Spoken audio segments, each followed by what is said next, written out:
Assalamualaikum warahmatullahi wabarakatuh. Alhamdulillahirabbil alamin wa bihi nasta'in wa ala umuri dunya waddin.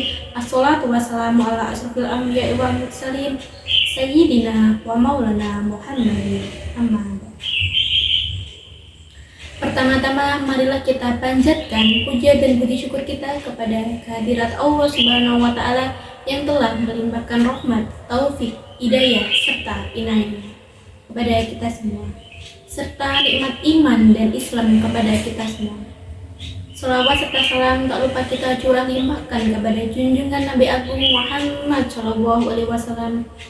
Semoga kita bisa mendapatkan syafaatnya di yaumul kiamah nanti. Amin.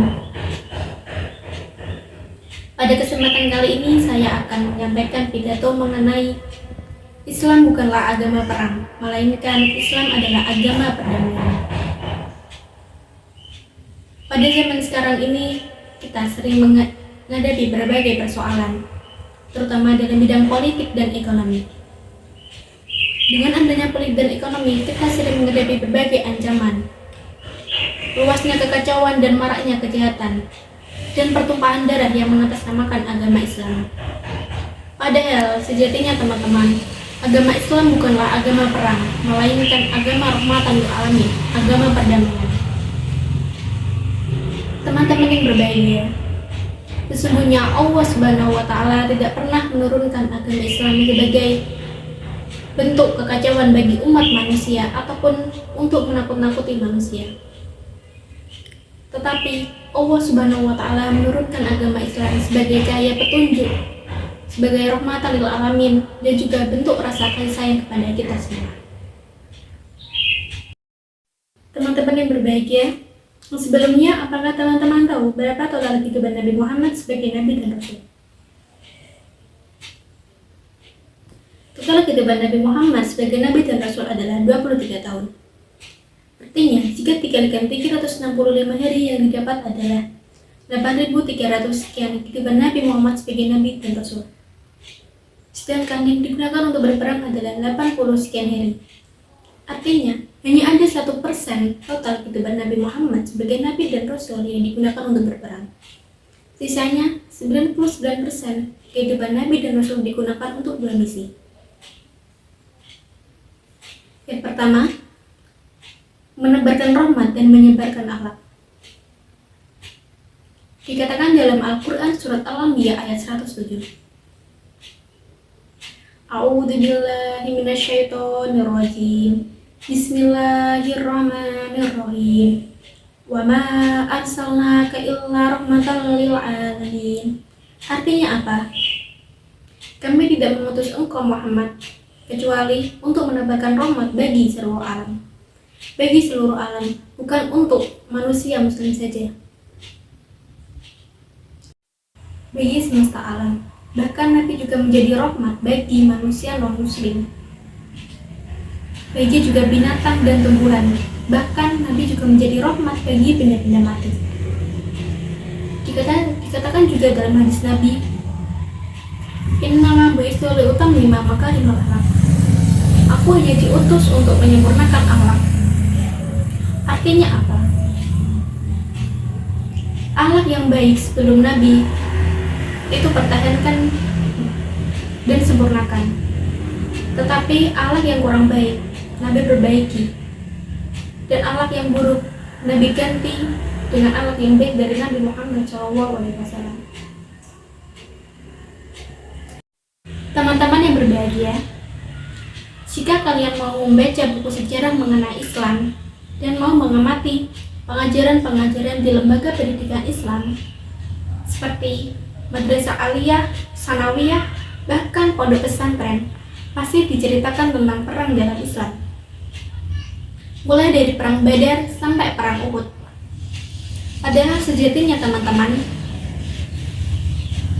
perang dalam Islam bukanlah bersifat mutlak, tetapi bersifat insidental.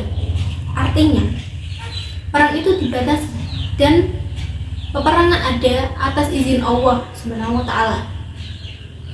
Contoh, zaman sebelum Nabi Muhammad itu tidak ada peperangan. Contoh, zaman Nabi Nuh Nabi Sulaiman, Nabi Yusuf itu tidak ada peperangan. Karena apa? Pada zaman sebelum Nabi itu tidak mendapatkan izin Allah. Dikatakan dalam ayat Al-Quran, diperbolehkan bagi kamu menyembunyikan keimanan kamu untuk menyelamatkan jiwa kamu. Sehingga pada saat itu tidak diperbolehkan untuk peperangan. Perang ada setelah 10 tahun periode Makkah. Setelah akhir dari periode Nabi Muhammad SAW sebagai Nabi dan Rasul. Perang ada pada saat periode Madinah. Tetapi peperangan dilakukan menggunakan prinsip-prinsip tertentu, etika-etika tertentu dalam Islam, dan juga ada syarat-syarat tertentu.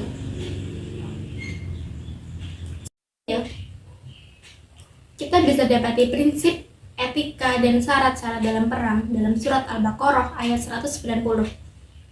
A'udzubillahi minasyaitonirrajim. Bismillahirrahmanirrahim.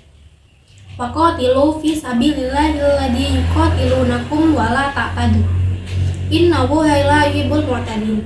Artinya, perangilah di jalan Allah orang-orang yang memerangi kamu, dan jangan melampaui batas.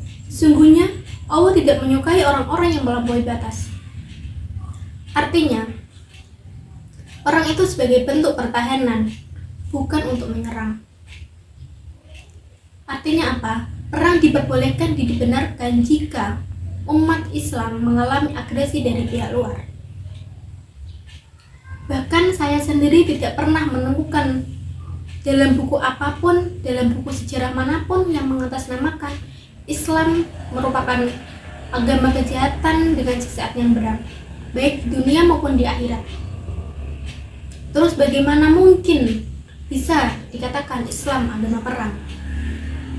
Padahal Islam adalah agama yang dibawa Nabi Muhammad untuk menyempurnakan akhlak sebagai bentuk cahaya, sebagai bentuk petunjuk bagi umat manusia.